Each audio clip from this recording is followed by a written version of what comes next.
Hi everyone. Can you hear me well? Turn this off. Okay, so my name is Pablo de Castro. I work here at ICTP-SAIFR. And I'd like to talk to you about this topic, diffusion, phase separation, active matter. So 3 things. And as you're going to see, these topics are quite important to study spatial phenomena in biology. So how space is important, right? As you have seen in Silvina's lecture, you can have interactions between particles giving rise to reactions. And this depends on these particles being in the same place. Okay? If your distribution of particles is not homogeneous, have a heterogeneous distribution, then you might have a higher concentration of particles in one place than in the other place, and these interactions, they will change. Okay? So to understand how particles move and produce these inhomogeneous spatial distributions, you need to understand diffusion. Right? Diffusion is how they move as a result of random displacements. Okay? So there is a whole theory of diffusion which is really important in many fields in science, outside biology. Okay? And in biology in particular, because these particles, like molecules in biology, they have sizes that make them subject to what's called thermal fluctuations, which make them fluctuate and have this stochastic behavior. Okay? So we're going to discuss these. And even when we are not talking about thermal fluctuations, there is all the sources of stochasticity or randomness, we're going to call it, which make, for instance, cells or animals move in an erratic way. Okay? This is the field of active matter, for instance, or can also be studied using traditional diffusion. So animals that actively move, or cells that actively move erratically, but still actively. Okay? So all of these things, movements, spatial distributions of molecules, cells, and self-propelled individuals is the topic that I want to discuss here. And as a result of these interactions, you're going to see collective behavior, such as agglomeration of particles in a certain region of space. And this is one of the things that we call phase separation. Okay? When you have a phase, like a liquid dense phase, surrounded by a gas or a region with less particles. Okay? It's all interconnected, but let's go slowly. My idea is to go through these topics slowly, as I just said. So if you have any questions, please let me know. It's not important to me to finish everything that I have planned. More important to discuss with you guys and try to make it useful, okay, for both of us. Okay, so as you can see here, there are 3 small videos showing diffusion, phase separation, and active matter. So here you have a little bit of ink that was inoculated in water, and the cloud of molecules fuses from the initial point. We're going to understand how quickly this occurs. Here you have what is called phase separation. You start from gray, so a mix of black and white molecules. Then in the end you have droplets that are rich in white and are surrounded by black molecules. And here, in the end, you have active matter. So you have like a huge droplet, you can call, of birds. So these birds, they move together, and they do so through what's called flocking. So they try to align their movement directions. Okay? But there is a little bit of diffusion in their movement. There's a little bit of randomness. Okay, so what these things have in common? Well, basically, they are biological systems, okay, where you have some sort of biological complexity emerging from the movement, interaction, and self-organization of these things that move around, which can be, as I said, molecules, cells, animals, so on.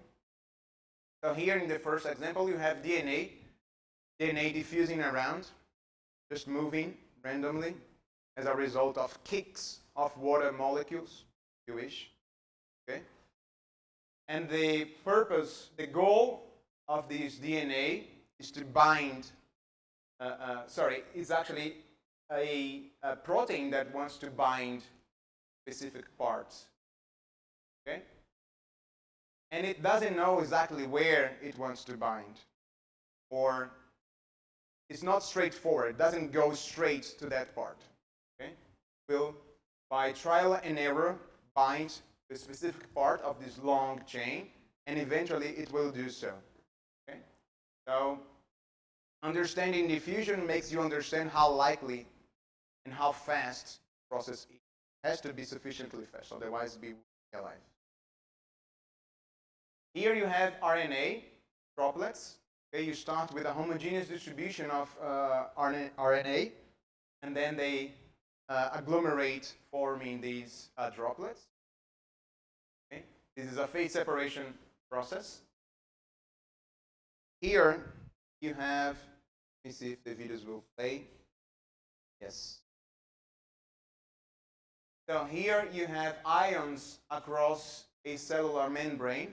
You have two layers here. There is a gap in them, and ions have to cross from one side through the gap to the other side. Okay?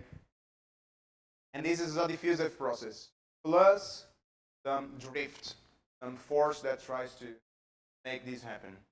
We're going to see. Here you have amoeba cells. So initially you have a lot of single individual cells of amoeba. Okay? And then, because the environment is harsh, for instance, they decide that they want to stay together. Okay? Either to die together, or as a group, it might be easier for them to find food, go through specific environments. Okay? So they start to send signals like molecules to inform the others that they are there, that they want to join together. And because of this process, they start to do something called chemotaxis, where they follow the chemical gradient, even though there is a little bit of randomness in their movement. And as a result, they agglomerate into one single thing. Here you have embryonic cells. Initially, they are homogeneously dispersed, but all of them go to a line here, which is going to form our spinal cord. Okay? So in development, it is really important to put things in the right place. So you achieve these through movement.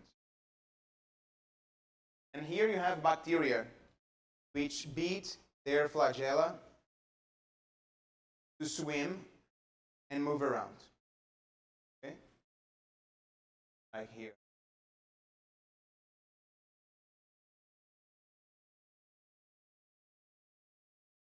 Anyway, I think it's because of this. Here we have more examples. Okay, all of them at once. So here you have white cells which have identified an invader, and they're trying to kill it. And they have to do so through some sort of chemotaxis as well, right? It will receive some sort of signal and it will move actively towards that place. Here you have a bunch of penguins moving around, try to form some sort of spatial temporal pattern in order to minimize the cold that they are feeling. So when it gets too cold, they go together, they agglomerate, and they try to move around in a pattern that minimizes their cold. Here you have sheep. These sheep, they move through this gate, and they do so by aligning their movement. They all try to go together as a group. It's a social kind of interaction. And the fact that they align in a specific way allows them to cross this gate without crowding or getting jammed close to the gate. And here you have ants, which in this particular experiment, they are trying to drown the ants, and they are grabbing each other's legs to avoid drowning, forming this kind of raft of ants. They can also have these bridges as well. So as you can see, there are many spatial temporal structures, patterns that arise in biology. Either by molecules which are passive, they are just receiving kicks from the environment, or by active things like self-propelled animals or cells which receive kicks from the environment, but internally they also have self-propulsion that makes them move. And even the self-propulsion mechanism itself can have a little bit of fluctuations. It's not something that is completely deterministic. Okay? So we have to understand the role of this randomness in these systems. So this is the question. What is the spatial distribution of positions and velocities? Okay? So this is the kind of question that a physicist would make, right? What is the spatial distribution of positions, where they are, and velocities, how they move? Okay? For instance, in the stationary state, the long time limit. I'm going to be talking physics jargon, okay? I know that there are many biologists here, so please let me know when you not understand the kind of words that I'm saying. And sorry in advance for all the wrong biology that I will say here. Okay, so obviously in biology, this is a very hard problem. Even in physics, in more traditional physical settings, this is a very hard problem. Biological settings, this is very hard because each system is completely different from the other. There is complex motion because there is active motion, there is interactions between these particles or organisms.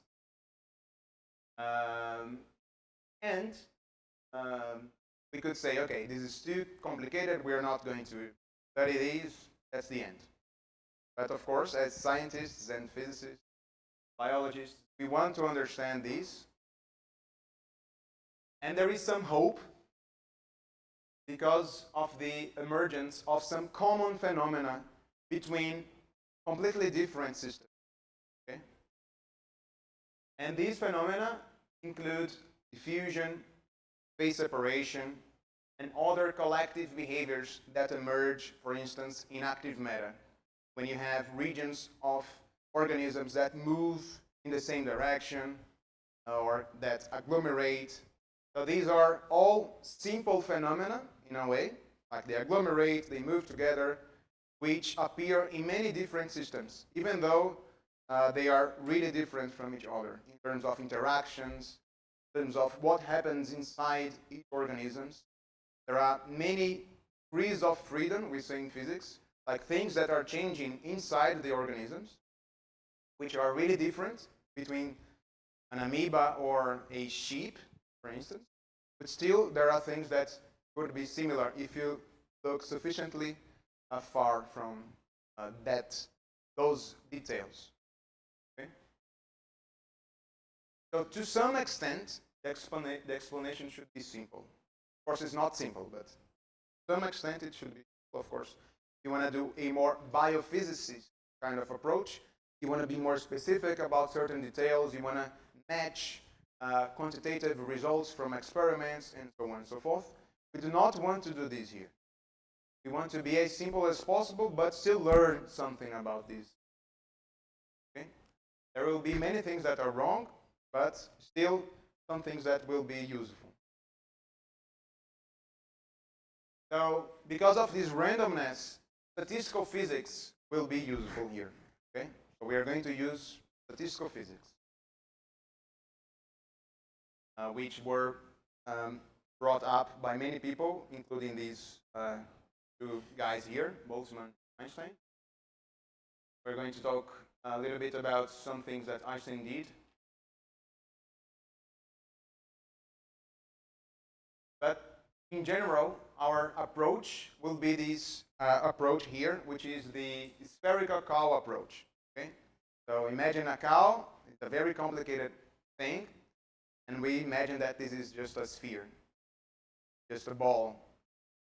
Of course, this is very simple, but we hope to gain insights and analytical tractability, meaning that we can do things on paper, okay, that we could not do if our cow were more complicated. Okay? And we are going to do a mechanistic analogy, meaning that we have particles or balls or organisms which interact and they are subject to forces. Like they are subject to deterministic forces, forces that you know exactly the value of the force, the next step through some sort of rule, or stochastic forces, which are random forces. You don't know exactly what's going to be the next value. At most, you can learn what is the statistical distribution of these forces, and this will help a lot. Because we are going to be interested in averages. What's the average behavior? Okay? We cannot know exactly the behavior because there is randomness, but we can know the average behavior. So what is this randomness? It has to do with some unpredictability of the results. Okay? As I just said, we cannot know exactly what's going to be the next result of the stochastic force, for instance. I'm going to give examples of these. And this is related to deterministic chaos. So you have, for instance, a tiny particle in water. This particle will receive many kicks from water molecules hitting that particle. Okay? And the movement of these water molecules is chaotic. Okay? Not easy to know exactly what's going to be the angle at which the water molecule will hit our particle, so on. Because there is a lot of degrees of freedom there, and if you change initial conditions a little bit, things will be completely different because of this chaos, so on. Okay? So instead, you're going to treat these as random. Even if it wasn't exactly or intrinsically random, you would still need to treat it as random because of this. Okay? So as an example, you have Brownian motion. This light grain in water, like this. Have the grain, and undergoing some sort of stochastic trajectory. So stochastic means random. Not exactly the same, but basically random. Okay, so this is the overview of our lectures. Lecture 1 is diffusion. We're going to talk about key concepts like mean square displacement, Fick's law, and the diffusion equation. Lecture 2, phase separation. Talk about free energy, the phase diagram of phase separation. In particular, spinodal decomposition, which is a type of phase separation kinetics or process. And in the end, we're going to talk about active matter, which is newer field. We're going to talk about persistent motion, motility-induced phase separation, blocking when individuals go in the same direction, such as birds, or fish, or cells, or many other things. Okay, So let's go to the blackboard now. It's going to be mostly on the blackboard, like traditional physics course. Sorry if you don't like it, but I think it's easier to try to understand the calculations if we do it together. Okay? Okay, so what's the first thing that I want to talk about? It's going to be something called random walk. Okay? Have you heard about random walk before? So what are examples of random walk that you heard? There is the classic, yeah, please.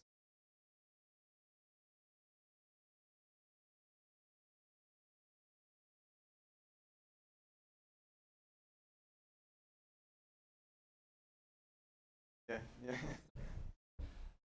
Okay, I think this example is not new, but I know that in biology and macroevolution in general, if we want to reconstruct the evolution of a trait in a phylogenetic tree, we use a model that is called Brownian motion process and we basically assume that you have an ancestor with a random trait value, and as time passes, a random direction of natural selection or genetic drift will make it evolve in random directions, and the results basically just like you had a particle in water.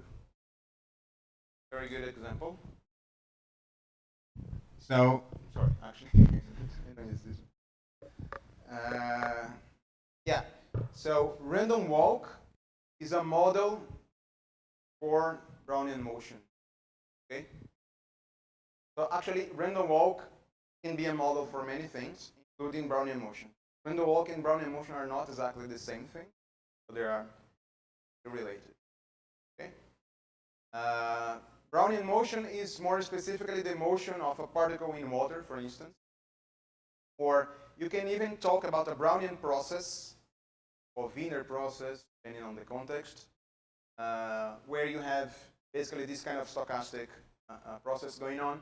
For instance, the stock market, you can talk about the prices of a product, which apparently evolves randomly, stochastically, around some average value, and itself grow or not. So in many situations, we can talk about this. And random walks is a very basic way to model this kind of situation. And I'm going to talk about these now. There is another example, which is the drunk walker, right? When someone is drunk trying to go back home and doesn't know which direction it is, it will go in another direction, kind of random. Okay? So yeah, by the end of the course, there's going to be a couple of drunk walkers. Yeah, so let's do random walk in one dimension. I'm going to do everything mostly in one dimension to make it easier. Okay, so in one dimension, have x here, space. Have a position, 0. Then you have another position here, a, 2a, 3a, minus, minus. So what I did here was to break space in discrete intervals. Okay. You can think that this is a lattice, like a lattice with a periodic spacing. And basically, our particles will occupy only these positions. The particle cannot be, or you can think that the particle occupies the interval or the position itself. Okay? But the particle will move jumps of size. Okay? So what is the random walk movement? It's a set of rules which are very simple. So basically, we're going to say that particles move right or left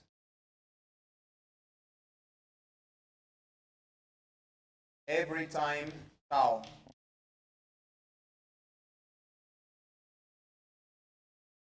Okay? So every time interval tau, particle will jump either to the right or to the left. So tau is the amount of time units that the particle will jump.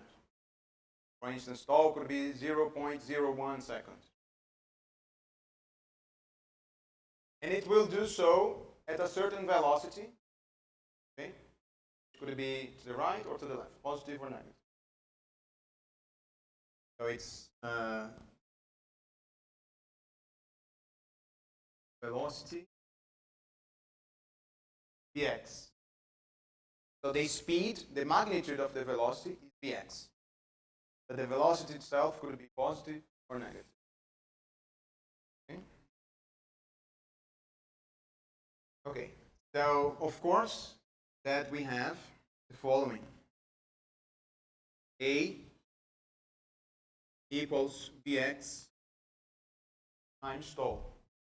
Okay? The amount that you jump, space, the velocity, times the time to make that jump. So here, we're going to treat A and tau as our constants that define the model. Okay? And Vx related to them, so we cannot actually control Vx independently. Control A and tau, Vx is the result of them. Okay. Of course that these guys would depend on the size of the particle. If it was Brownian motion, like a particle in water, depending on the size of this small particle, it will have a larger velocity or not. So what's the second rule here? The second rule is that the probability of jumping right is the same as the probability of jumping left. Okay? Probability of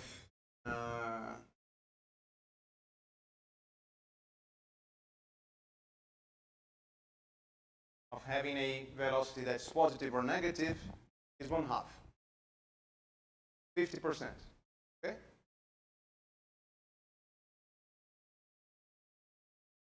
And these jumps, they are completely uncorrelated. What does it mean that the jumps are uncorrelated?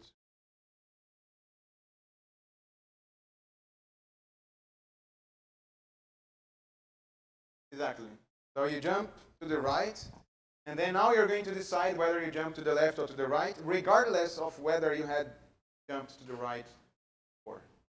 Completely uncorrelated. Okay? This is one simplification or one example where this is true or this occurs.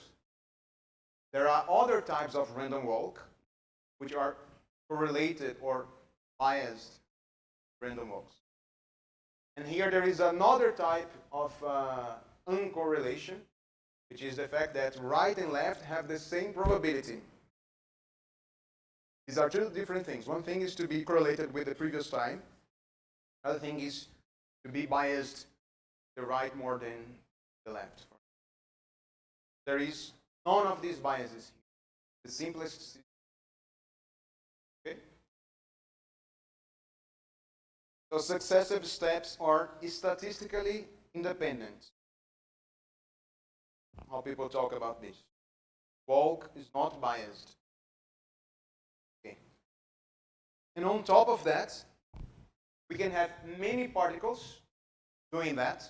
Not only one particle, many particles doing the same. And all of them are going to be considered independent from each other. So they are completely blind to the presence of the others. They are like ghosts. They go through each other, they do not feel anything. They are completely independent particles. You can think of these in two ways. Either you have many particles which are independent from each other, or you have only one particle, and you repeat the process many times. Take the particle, put it in the initial position, you let it go, you measure how far it is from the initial position, and you do this many times, or you do at once with many particles which do not see each other. If they interact, then you have a different kind of problem, because then the fact that they are together at the same time will generate different spatial distributions, such as phase separation, where they agglomerate. Okay? Okay.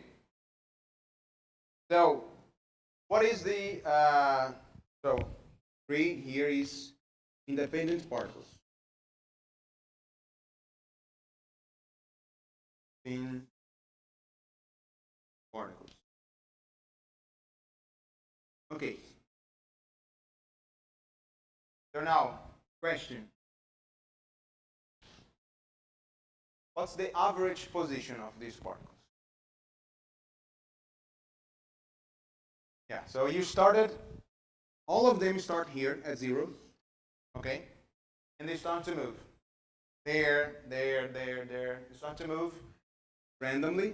They jump to the right, then they can jump to the left, and so on. Some of them will start to move away by chance, that direction. Some of them will move away in that direction.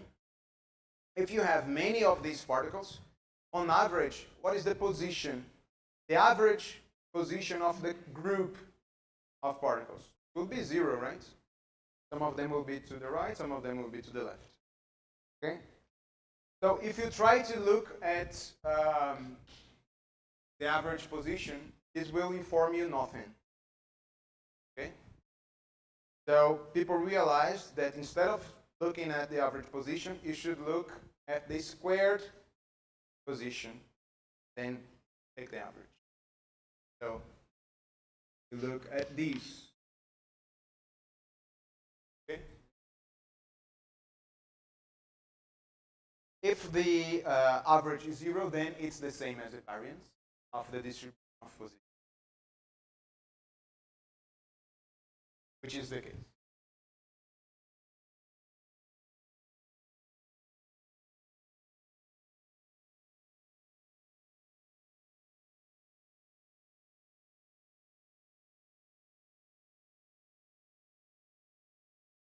Now, these rules are for independent random walkers or independent particles. When they interact, things can change. And as you are going to see in the active meta part, there is a different type of random walk which are going to have different values or behavior for this guy here. Namely, persistent random walkers, which move for some time in a certain direction, then they move for some time in another direction. But this is something that we're going to see. Here, if we look at the squared position, we have something now to look at, try to understand. Right? Why?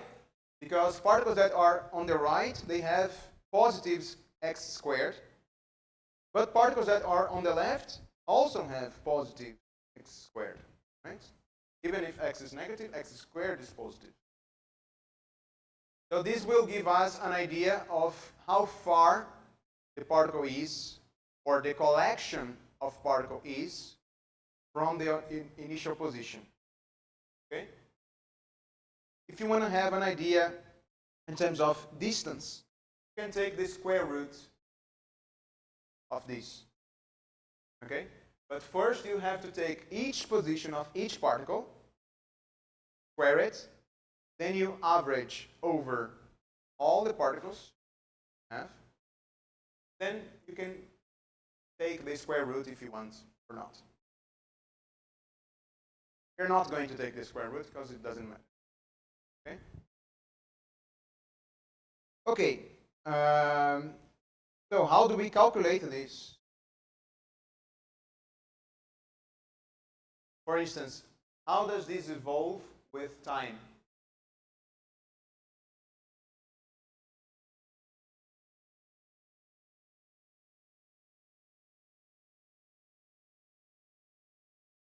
Perfect. So the longer you wait, the bigger this is, right?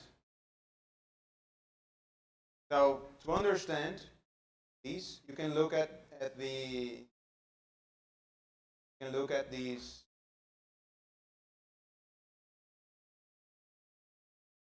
equation here.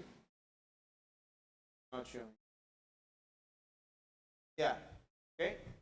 So you placed ink, many molecules of ink here, and they are going undergoing Brownian motion. And you can see that there is a cloud of particles spreading from the initial point. Okay. How fast does this cloud spread? This is the question that we want to answer. Okay. This is diffusion. How fast diffusivity is the number that tells you how fast the cloud is spreading from a certain point. Okay.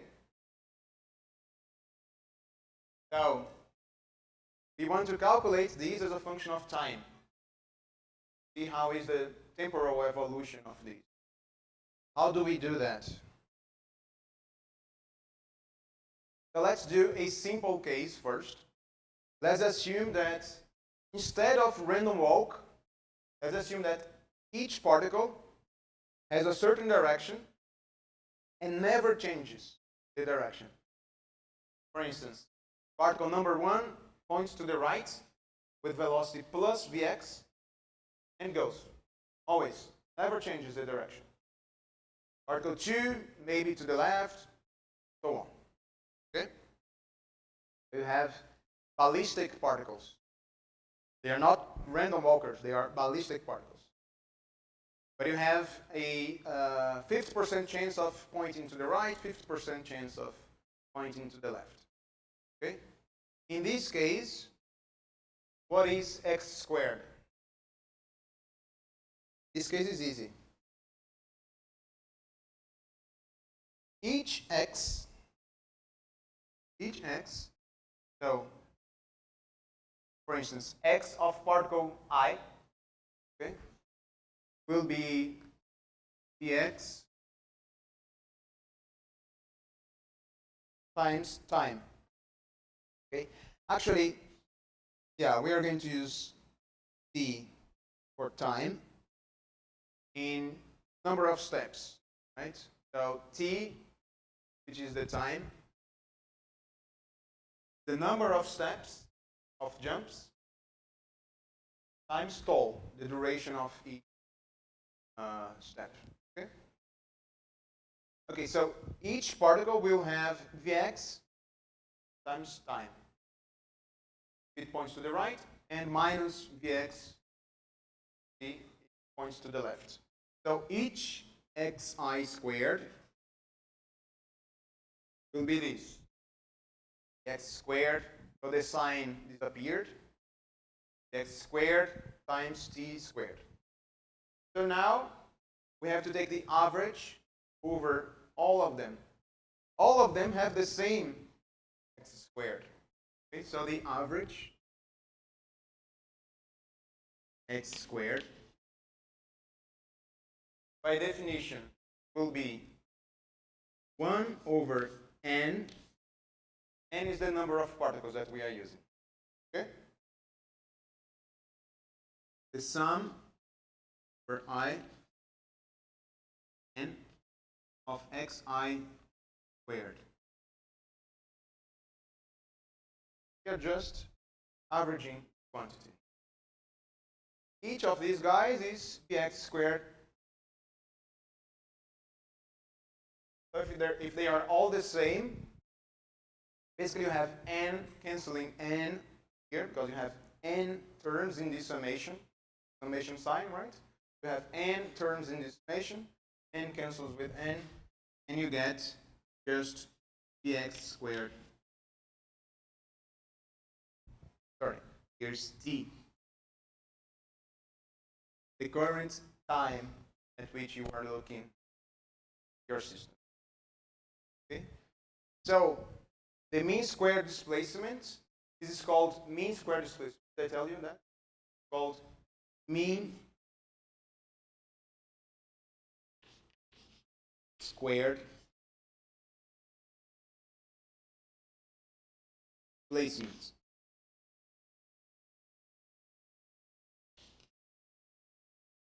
I mean, actually, you would have to do x minus x0, the initial position, then squared, then take the average. But the initial position is 0, so it doesn't matter.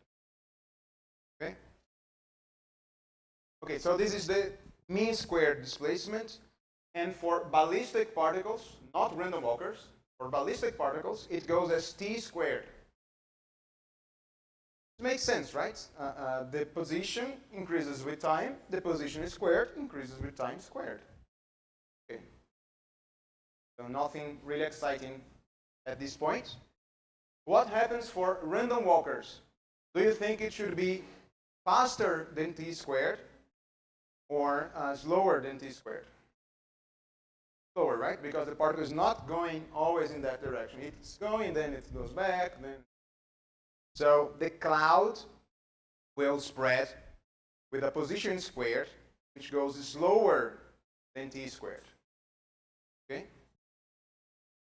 And what exactly is the exponent? If it's not 2, if it's less than 2, what is the exponent?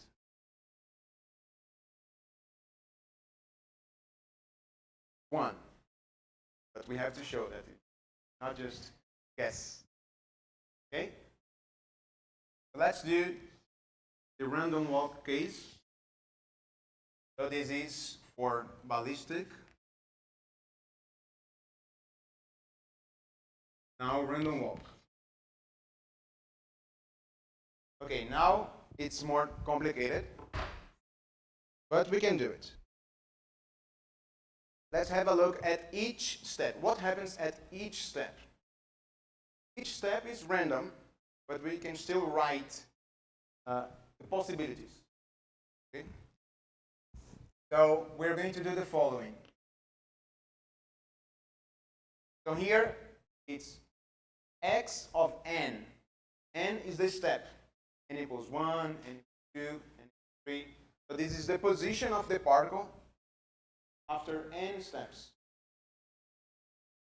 This is going to be equal to the position of the particle after n minus 1 steps plus or minus a, the distance of the jump, the size of the jump. Okay? Okay, so let's try to use this to understand what's going on. We want x squared. Okay? So each particle will have its own x squared. So we're going to introduce I here to indicate the particle. And we want x squared. But we want the average of that. But before we take the average, let's use this formula here to express xi squared in terms of xi squared of the previous step. And then we are going to do a recurrence kind of analysis that will give us the result. Okay? So we get xi squared at n minus 1. Okay? We are squaring the sum of two things. Okay? So we are going to get plus or minus 2a xi at n minus 1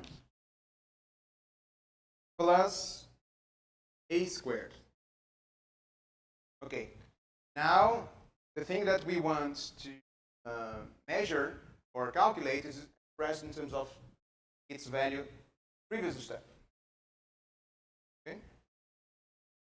Okay, now we are going to actually take the average. So we're going to sum over all different particles and divide by the number of the average. Okay? So x squared will be 1 over n of the sum over I from 1 to n. And here you have xi squared at n minus 1. Then you have plus or minus 2a xi at n minus 1. Then you have plus a squared. You close the parenthesis. Okay? So let me ask you something. What's the average of these term in the middle? So what's the average of this guy here? 0, right? Because sometimes it will be plus, sometimes it will be minus, with the same intensity. Okay? So for each particle I, there will be many of these plus guys and many of these minus guys. They will cancel. For the other particle, the xi will be different, but there will be many plus and many minuses. Okay? Okay, so you have 0 there. And therefore, you are left with the average of xi squared at n minus 1, plus the average of a squared. A squared is a constant, so the average of a squared is. Okay. So in the end, you get x squared n minus 1. And here, I'm already putting the average sign, because you are already taking the average of these, summing and dividing by n, plus a squared. Okay? So the mean or the average squared displacement at n is the average squared displacement at n minus 1 plus a squared. Okay? Now, how can we use these to know the average or the mean squared displacement at a certain time, not using the values in the previous time, but using only constants that you know?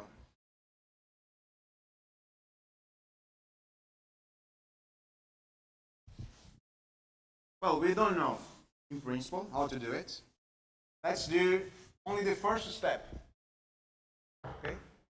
So we are going to apply this to the first step, from n equals 0 to n equals 1.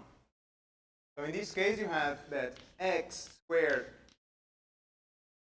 at 1, average, is equal to x squared at 0, averaged over all particles.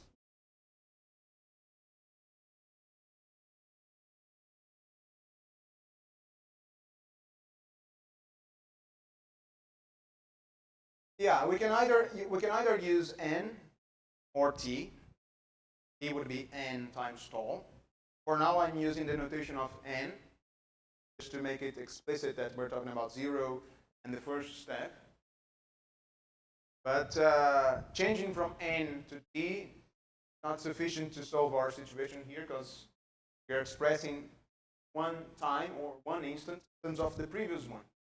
We want to express this in terms of some initial constant or something that doesn't change. So this is that. Okay, so the mean square displacement at 1 is the mean square displacement at 0 plus a squared. And how about the mean square displacement at 2? I'm going actually to write this here, which is pretty common. Mean square displacement, the same as the whole thing. So the mean square displacement at 2 is the mean square displacement at 1 plus a squared. Again, only using that formula. But the mean square displacement at 1 is related to the mean square displacement at 0. So we get this plus what now? 2a squared, right? Because you had 2 mean square displacements of size a squared after 2 times 10. So you can already see that the mean square displacement at step n, so when it's 2 here, it's 2 here. So when it's n, you get n a squared. Okay? This is already our answer. Why?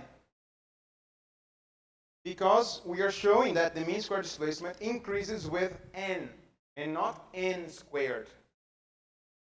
And n is the same as the time, apart from tau.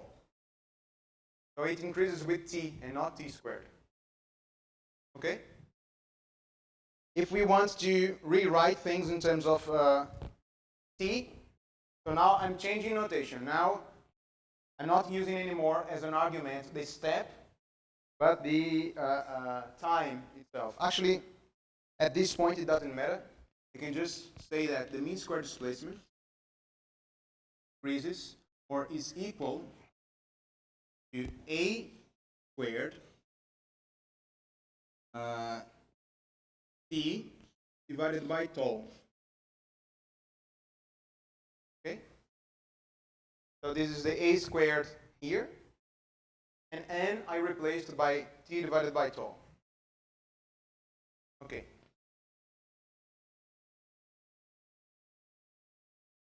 So this innocent formula is actually very much used throughout many fields. Really simple, but really relevant to estimate how long or how sizable fusion for these systems as time progresses. Okay? So now we are going to define diffusivity, or the diffusion constant. So the diffusion constant will be this number here in front of time, the prefactor that appears here. So we are going to say that the mean square displacement is equal to 2t, and I'm going to explain the origin of this 2, times t. Mean square displacement is a number times t, time. Okay? Such a way that this number, d, called the diffusion constant, okay, and it's defined as a squared divided by tau with a 2. The 2 could be removed if you want, but for historical reasons there is this. I'm going to explain later. What it means that I'm putting a 2 in the definition of d, and to compensate I put a 2 in front of the d. I'm not changing anything, it's just the name of the thing. So this thing here called d. A squared divided by 2 tau. So the size of the jump is squared divided by the time of the jump. Okay, let's have a look at values of d in the real world. For instance, CO2 has a diffusion constant, which is, actually, here I have the radius of the molecule, is related to the diffusion constant. And then I'm going to give a diffusion constant for these particles, for particles of this size. So CO2 has a radius of about 0.15 nanometer. Okay. Amino acids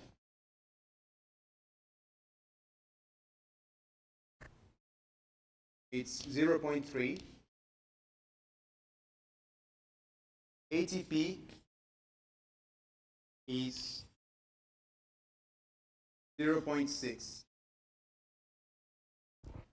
If ChatGPT is. And then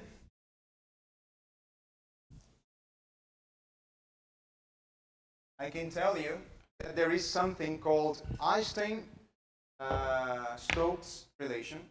Einstein-Stokes relation is a way to calculate the diffusion if you know the radius. And if you know other things like the viscosity of the fluid, of the water, where the particles are moving.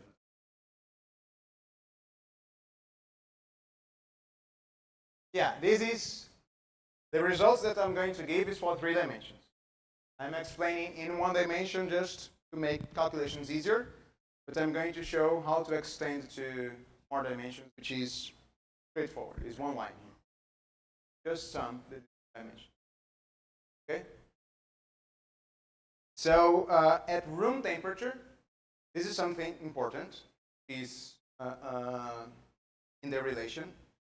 Depending on the temperature, the diffusivity might increase or decrease, right? Because if the water molecules are jiggling very strongly because of temperature, this is temperature in a way, then your grain will have a larger diffusivity.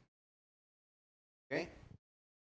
So at room temperature, the diffusivity of things that have radius of this order, 0.1 nanometer, is in water, because it depends on the viscosity as well of these particles, is 10 to the minus 5 centimeters squared by second, per second. Okay? So it means that the cloud increases in area. The area of the cloud, you can think of area if you want. You want to think like this in 2D, right? So the area of the cloud increases 10 to the minus 5 centimeters squared in 1 second. So very little, right? Okay. Very, very little. But it moves. I mean, for molecules, this can be a lot. Okay. Okay.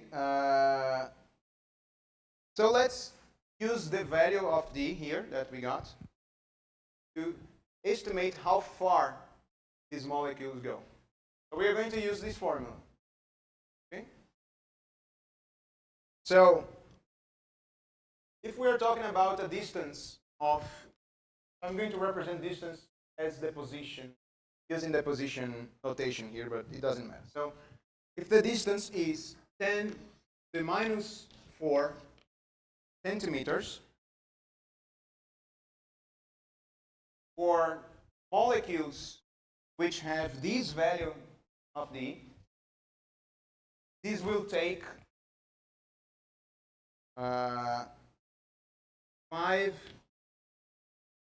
10 to the minus 4 seconds.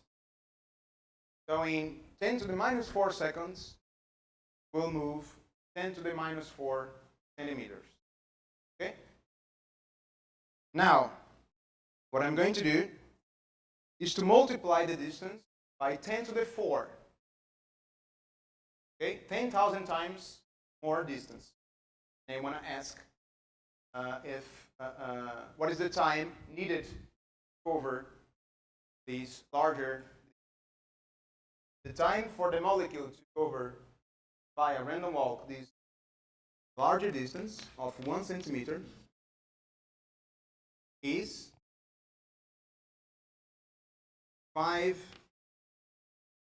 10 to the 4. Okay? Why? Because the time is related to the distance squared. Okay? So I have increased distance by 10 to the 4, and the time will increase by 10 to the 8. Okay? Which is 14 hours. Okay? So the fact that our particles do not move ballistically means that things increase very, very slowly, right? If you want to make these particles achieve or reach a certain distance, it will take really, really long. Okay? You have increased by 10 to the 4, and the time required increased by 10 to the 8. Okay? So that's why, for instance, if you open a perfume here, there's going to be a certain distance, characteristic distance, with respect to the source, right? It's not going to fill necessarily everywhere instantly. Okay? Okay. And this is because of the many returns of the particle due to the random walk. Okay, so what if we want to do this in 2 or 3 dimensions? If we want to do this in 2 or 3 dimensions, we have to add y, z, not only x anymore. Right? So the mean square displacement was this, just x. But if the particle can jump without any correlation between directions to x or to y or z, then you get this. Actually, I am already doing a step here in this calculation, because what you should do is define the radial distance. The radial distance is just this, right? This is the radial distance that you are at a point x, y, z, and this is the distance squared to the origin. So r squared is the radial distance. And then you take the average. But if you are averaging independent things like this, you can do the average over particles for x, the average over particles for y, the average over particles for. Then it's just a summation. So the MSD in 3 dimensions, instead of 2d time, is 6d time. It's one process for each dimension. 2 for x, 2 for y, and 2 for z. Okay? 2 dimensions is for. Okay. How am I doing in terms of time? Okay. Now I'm going to talk about something that is a little bit more complicated, but really important, because space is not discrete. I have discussed the situation here. It is for discrete space, like jumps of size a. But in reality, reality, it is discrete in a sense. We go to the quantum perspective. But yeah, we can do a very, very, very small. And then things change a little bit. It's still the same phenomenology, the same behavior, but the way you express things change a little bit. Okay? So let's do that. And this is called Brownian motion. Okay? Brownian motion now will be the continued limit or the continuous situation that you get from the random walk. Okay? In this context.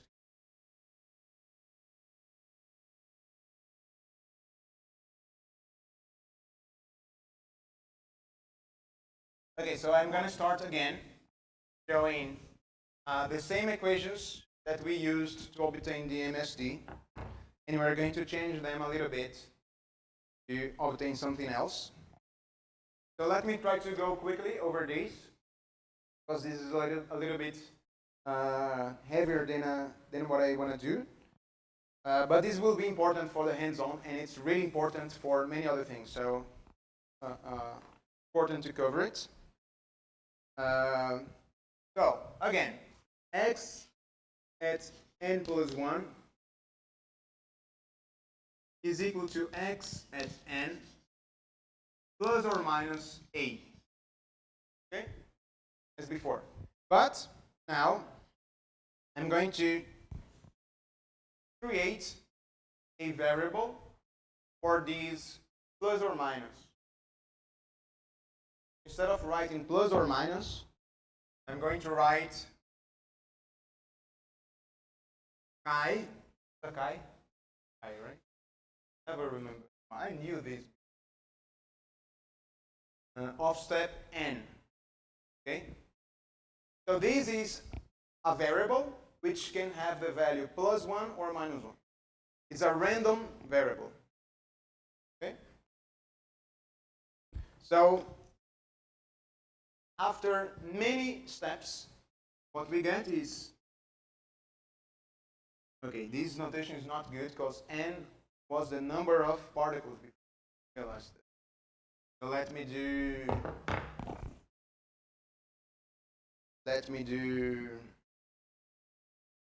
let's say, L. So L is the number of steps which you get. Well, everything here is with the n, so please understand that the n now is not the number of particles of the average, but is the number of steps time after many steps. Okay? Anyway, it won't be a problem because we're going to take the averages in another non-explicit way. So x at n after many steps is x at 0 plus a sum from step 0 to step n minus 1 of this guy here. What have I done here? I'm expressing how to go from x at step 0 to x at a very long or large step number. And this is just the summation of all displacements. The sum over all steps of the plus and minus ones. Okay. By the way, this stochastic variable, this random variable that I created, chi n here, what is the average of this variable? The average over many realizations or over many particles is 0. And what is the correlation? So the correlation is the following. I take the value of this variable at step n, multiply by the value of this variable at step m, a different step, and I take the average over many realizations, meaning that I am starting my stochastic process again and again and again and again. So every time at n, I record this, at m, I record this. I want to know what's the average of this product. So if n and m are really different from each other, it has to be 0 after many, many realizations, because the value at this point in time is completely uncorrelated to the value at this point in time. So this will give us -1 times 1, -1 times -1, -1 times, without any structure there. So it's going to go to 0. Okay. But if they are the same, then by definition you have a +1 squared or a -1 squared, which is always 1. So the value of this will be this thing here, which is called the Kronecker delta, if you don't know it. It's basically a function that means that if n is equal to m, this is 1. If not, this is 0.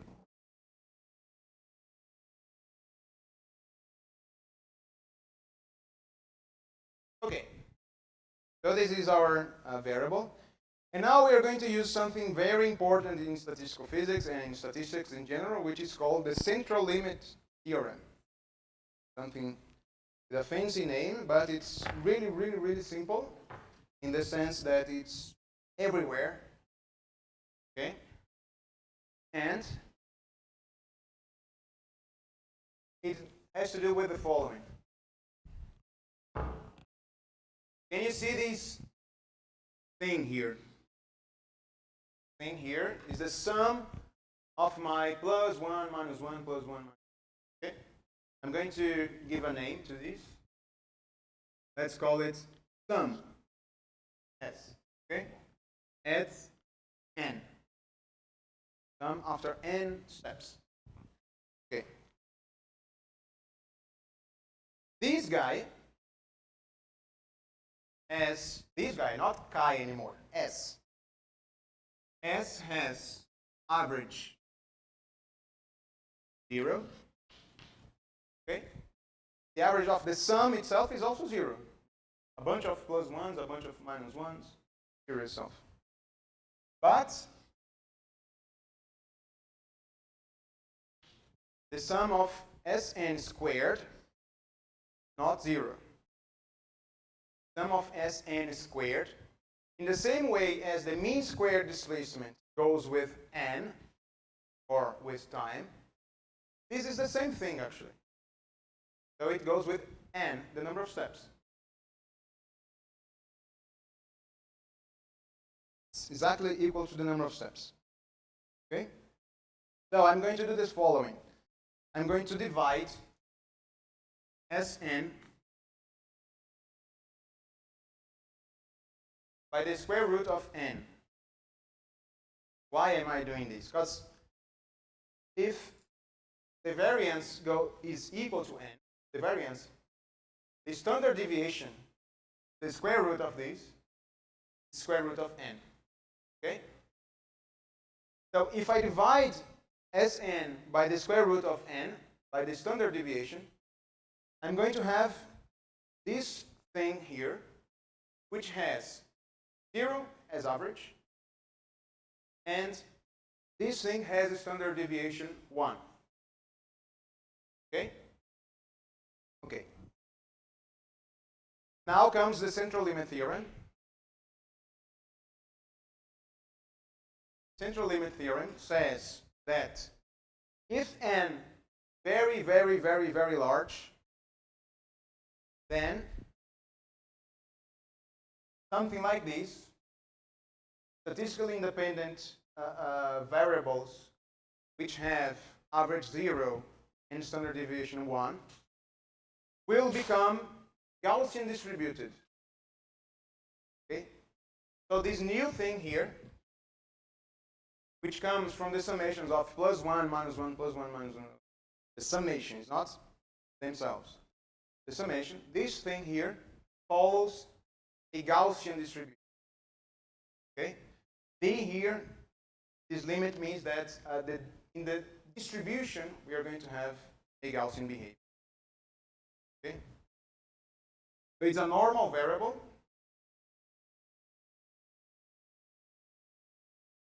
Which has average 0 and standard deviation 1. This is a notation for a normal variable, which is a Gaussian variable, which I can explain later if you want what it means, but it's essentially a variable that has a distribution bell-shaped like this.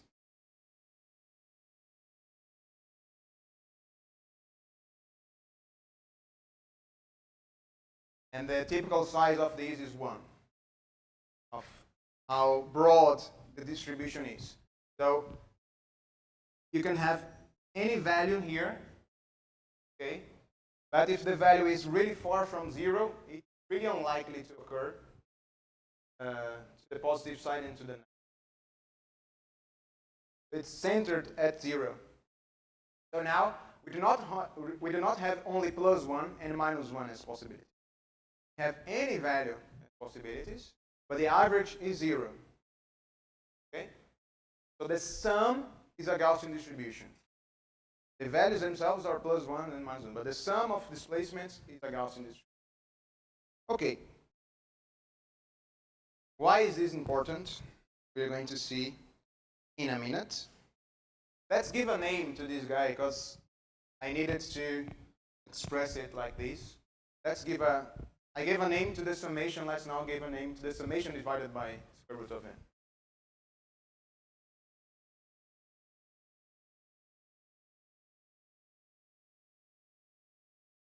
that we have independent variables. Yeah, with average 0 and standard deviation 1. Okay.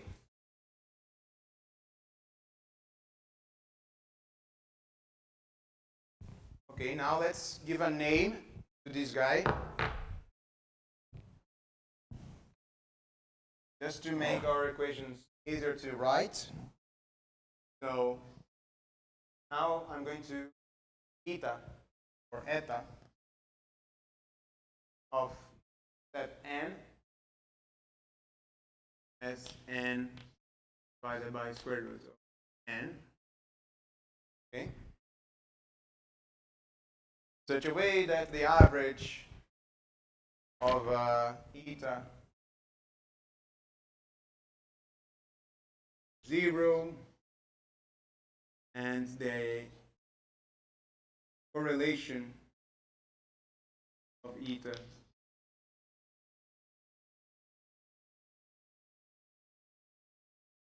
okay.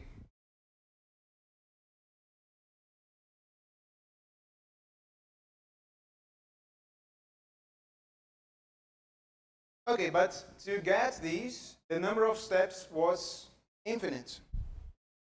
I made the number of steps very large. Okay? But the time at which I look at a process in real life is not infinite. Okay? So if n very large, but I want to keep the time finite, what do I have to do? So you remember that t is equal to n tau. I want to have a very large number of steps, but still keep my time finite. So what do I need to do? Tau has to go to 0. The duration of each step has to be vanishingly small. Okay? So now, tau goes to 0. But if tau goes to 0 and the speed of each jump is finite, then a has to go to 0 as well. The size in length has to go to 0. So this means that the size in length to 0 as well. So now we have a and tau going to 0. So we are not going to express our equations in terms of a and tau, because they are going to 0. But they have to go to 0 in a way that preserves d, the diffusion coefficient, as a finite thing. The velocity of the process, not the velocity, the diffusion coefficient, is finite. So d, which is a squared over 2 tau, has to be finite, even though a goes to 0 and tau goes to 0. Okay? So they compensate each other, they go to 0 in a way that makes d remain finite. So now we are going to express things in terms of d, right? So, in terms of d, this equation here, the initial equation, how is it? In terms of d, so what are we doing here? We are doing the continuous limit, where a goes to 0 and tau goes to 0. Okay? As a reminder. In this case, we have x equals to x0. I'm going to use this notation now just for simplicity. X goes to equals x0, the initial position, plus a times the summation of steps. Okay? But now I'm expressing things in terms of d. So it will be like this. Right? Because d is this thing here. Okay? and I had an n somewhere. Let me be more precise about this.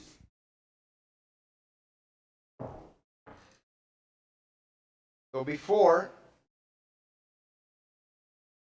I had the summation, and the summation goes with square root of n. So there will be a square root of n, such a way that when I combine with the tall that comes from d, I get 2d time eta 0. So this is the value of the random variable, the new random variable that we created, with the summation of plus and minus 1s. The value of it at time equals 0. Okay? Okay, now we are going to do something that might be tricky, but it's really important. It's the final step. You go from random walk to Brownian motion. Okay? I'm going to do the following thing. Here, I have evolved the system from time equals 0 to time equals t. Okay? I've evolved the system like this. This is the result of all the random displacement. So sum these to x equals 0, x of 0, and then you go to the final x. Okay. Now we're going to do the final time, t, much larger than tall. This was already the case. So the final time t was already much larger than tall, because you remember that we made tall vanishingly small. But we are going to make this time t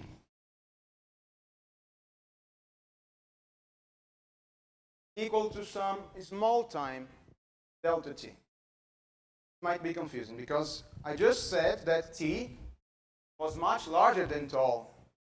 How come now I'm saying that this is small? This is possible. Okay? So it's much larger than tall, but it's still small compared to the actual final time that I want to go with my simulation. And why am I saying this? Because sometimes you will want to evolve your equation for a very small time period, because that way you can numerically simulate other effects that might be acting on your particle. For instance, the particle might be receiving a force, an external force. How do you simulate the external force acting on your particle? You discretize time, you have very small delta t's, and you evolve following some sort of rule, such as the Euler method. Okay? So here, you're going to have a very small evolution time step, but, and this is very important now, the size of this evolution time step is still much larger than the size of each step of the random walk. So, in each window, delta t, there are millions and billions of random steps of your random walk. Okay? This is the formula that encompasses the effect of these millions of steps.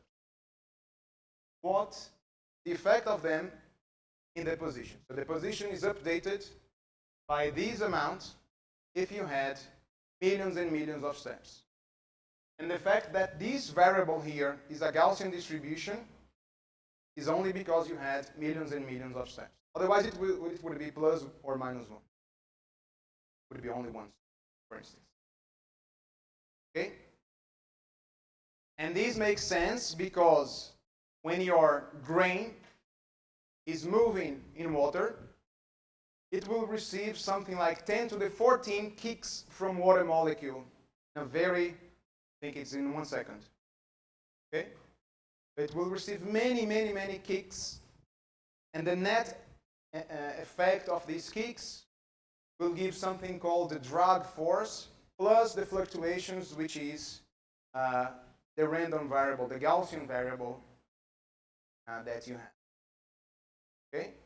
So it's not always plus 1 or minus 1. It's the combination of various plus and minus 1s, which in that small delta t is already a Gaussian variable because it already comes from millions and millions of tiny steps within the small delta t. Now you have Brownian motion. The Brownian motion is the effect of millions and millions of steps of random walk in a small delta t. Then you evolve with several delta t's to evolve until a desired final time. Okay? I know this is a bit confusing, but in the end, this is what you're going to have. How am I doing in terms of time? Ooh, I have like 1 or 2 minutes. So, this is the final part, which is how do I simulate these in the computer?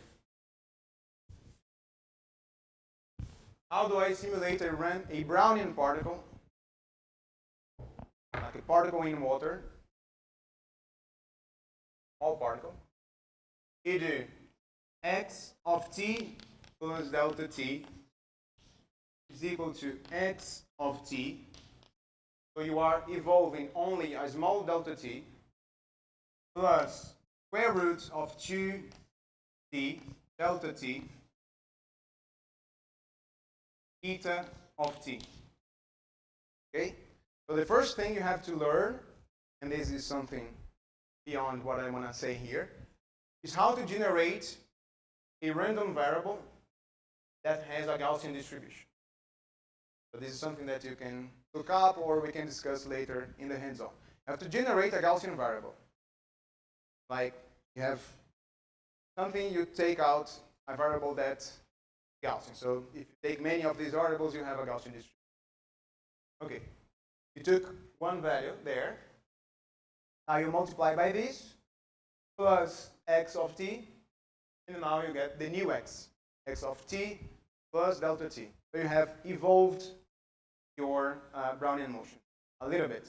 Then you do this many times, and the particle will do what it should do in water. And if you compare these two experiments, it's very good. So the mean square displacement in experiments goes with time. You have a diffusion constant, which can be related to the temperature, and it's all consistent with these bunch of ideas that we have discussed here today. Okay? So this is like a method called Euler-Maruyama.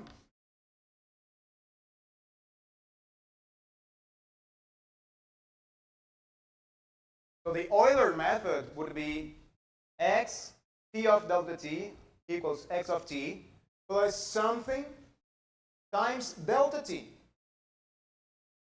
Like you have a derivative, dx dt equals 10. So x of t plus delta t is x of t plus 10 times delta t. This would be the simplest case. This is the Euler method. In stochastic calculus, like with random variables like this, what you have is the Euler-Maruyama method, where the delta t appears inside a square root. And this has to do with the fact that a random trajectory, a random graph, is not differentiable in any point. You keep looking closer and closer to that, making delta t smaller and smaller, you cannot actually define a derivative there. And one way to look at these has to do with the fact that x squared goes with time. So x goes with square root of time, and therefore x divided by time, which is velocity or derivative, explodes, blows up if time goes to 0. because it's 1 over square root of time. So if time goes to 0, if your spacing time goes to 0, the derivative explodes. So you cannot define a derivative if you have a stochastic truth. Okay? But you can do this. You can still simulate the thing with a very small delta t, which is supposedly much larger still than each jump or kick of the water molecule. Sorry, this is half of what I want to say, but we can talk more tomorrow. Okay? Makes my life easier for it's already prepared. Questions?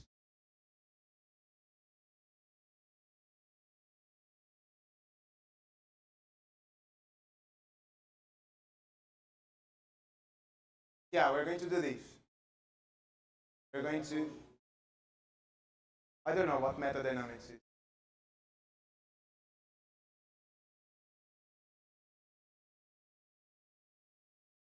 Okay. I really don't know what metadynamics is. It's probably a terminology of biology, which I don't know. So, yeah, what I'm going to do is this. We're going to simulate a Brownian particle, and then we're going to change how it interacts with the environment. We're going to simulate a bacteria, like a bacterium, moving around as well, which is a little bit different than this. Then we're going to see what is the time required for a bacterium to escape. Imagine that you confined a bacterium. It's desperately trying to find food, to move away from the confinement. How fast it will be able to go over the barrier surrounding bacterium. So there are problems of this kind that we're going to simulate to understand the effects of the motion parameters on the average movement behavior and spatial behavior. Okay. So coffee break is on the first floor.